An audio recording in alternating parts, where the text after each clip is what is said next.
Menteri Sosial, Mensos, Saifullah Yusuf atau Gus Ipul menyebut pihaknya telah menonaktifkan 13,5 juta orang sebagai penerima BPJS Kesehatan segmen penerima bantuan iuran, PBI. Dari data tersebut, ada 87.591 orang yang melakukan reaktivasi agar tetap sebagai penerima BPJS Kesehatan PBI. Gus Ipul juga mengatakan orang yang tidak melakukan reaktivasi berpindah segmen menjadi pembiayaan kesehatan secara mandiri atau ditanggung oleh pemerintah daerah, Pemda, setempat melalui APBD. Ada juga yang berpindah ke segmen mandiri, dari 13,5 juta yang kita nonaktifkan itu, berpindah ke segmen mandiri. Jadinya artinya sebenarnya penonaktifan yang pas ini, jadi mereka mampu secara mandiri. Atau juga ada yang langsung diambil alih oleh Pemda yang sudah UHC, Universal Health Coverage.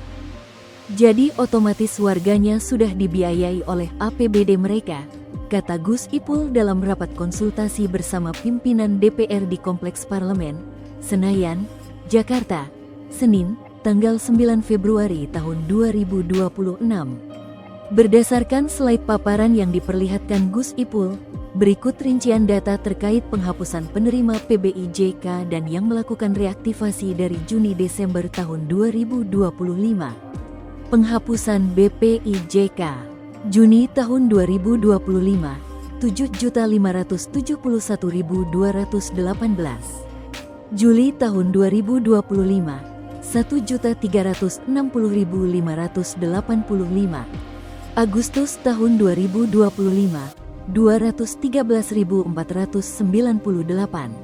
September tahun 2025, 1.056.350. Oktober tahun 2025, 1.537.407. November tahun 2025, 522.048. Desember tahun 2025, 1.286.070. Reaktivasi BPI-JK Juni 2025 banding 119, Juli 2025 banding 327, Agustus 2025 banding 677, September 2025 banding 386, Oktober tahun 2025 4.168, November tahun 2025, 1.255, Desember tahun 2025, 80.659. Di sisi lain, Gus Ipul mengakui masih adanya kekurangan terkait data penerima BPJS Kesehatan segmen PBI. Salah satunya yakni penerima tidak tepat sasaran di mana keluarga yang mampu justru menerima bantuan, sementara keluarga miskin tak menerimanya.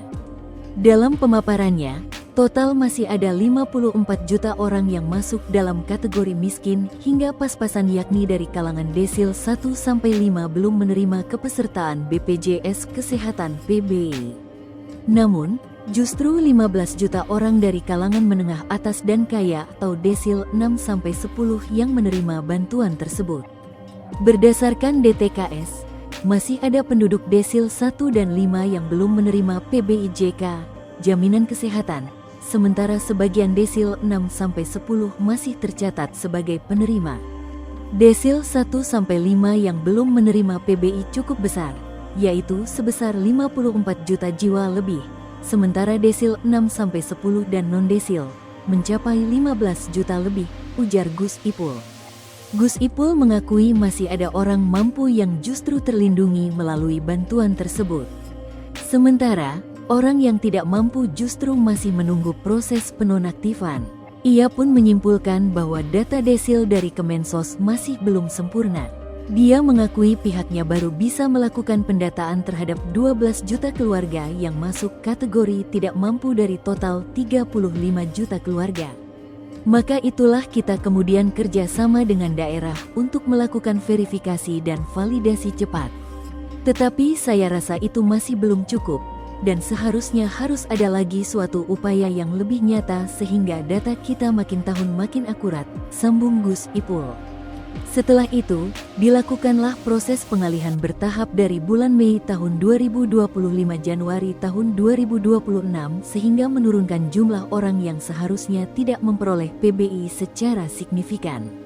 Jadi alhamdulillah sebenarnya kalau kita berpedoman pada desil, errornya semakin kecil.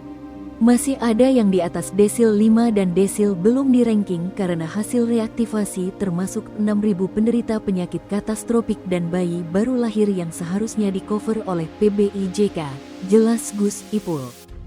Download Tribun X sekarang, menghadirkan lokal menjadi Indonesia.